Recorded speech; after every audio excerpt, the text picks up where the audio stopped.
I knew that he had high hopes. When he made his movie, The Room, he kept it in theaters 2 weeks on his own dime to qualify for the Academy Awards.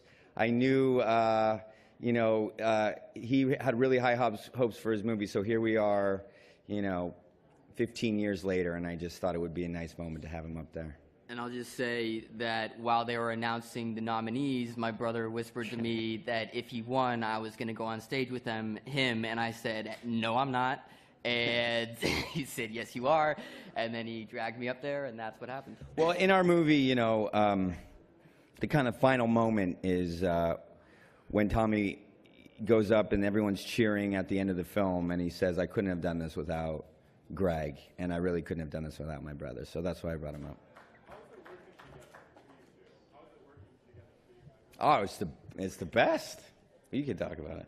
Yeah, it took us a while to finally work together. That was mainly my fault. I was, I was trying to pave my own path and stand on my own 2 feet. And then after a while, it just felt like the right time and the right project. And we had such a great time that we have since started a production company together, and we're trying to do everything together now. Hi. I have a lot of memories from the first time I saw The Room. It's super vivid. What was the first time you saw The Room? I'm just curious. We were both latecomers to The Room. All we knew was that billboard that Seth Rogen described, and I became aware of the whole thing when I read the book 4 years ago. Before I was halfway through, I immediately went out and saw The Room. The story in the book was so compelling, this story of dreamers and friendship, and then seeing The Room and having that theatrical experience, people throwing spoons and yelling at the screen, I was completely sold. I knew if we did it right, we'd have a movie unlike any other, because Tommy Wiseau is unlike any other human being that has ever lived, but that underneath, we would have a very relatable, universal story. James, over here on your right. How's it going?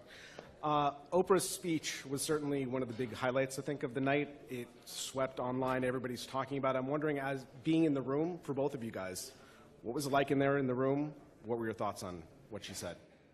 It was a very powerful night. We just passed Frances McDormand at the photos, and she said, "What a night to be in that room." And it does feel like a very, very historic night. And Oprah captured it incredibly well. Yeah, it was powerful. Hi, James. Congrats. I know you're wearing the Time's Up pin. I wanted to ask why you chose to stand in solidarity tonight, and what you think all men in Hollywood can do to do better from now on.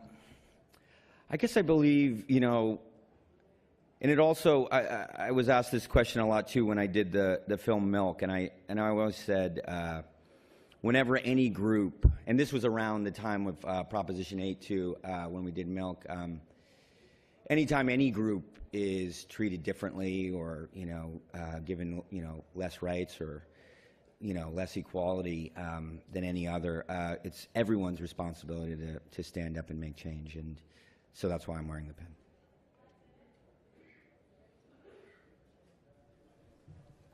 Xinhua News Agency of China. I'm really curious, James, because you obviously act, you direct, you write, you do poetry, you paint. It's a wonderful artistic balance. Do you have specific preferences? I am slowing down a little bit. I'm sort of sticking just, this is a big year of change for me. I'm just sticking to directing and acting. I directed and acted in this film, and I direct and act on the HBO show The Deuce that I do. But I had a lot of interests, and I really, it was really just about, I had this attitude that, I only have one life, and I might as well just try all the things I wanted. I guess I tried them all, and I found that was satisfying for a while, and now I get much better results if I just focus on fewer things that mean more to me.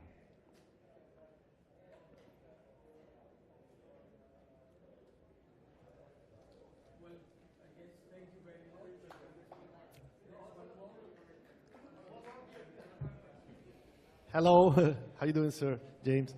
So it's like probably like a follow-up what you say, that you're trying to focus on like probably doing less things.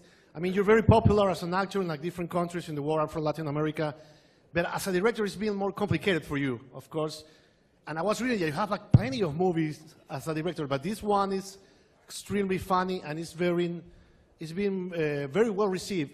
Why do you think is that? It's just because this one is funnier than the others? It's just because the aspect of like the room that is so like crazy? Or why do you think this one got it right? One of the things that really helped me change, both as a director, as you're asking, but also just as a person this year, were working with very strong producers that were smarter than I was, that had more experience than I did. And so on The Deuce, I had David Simon, George Pelecanos, and Nina Noble.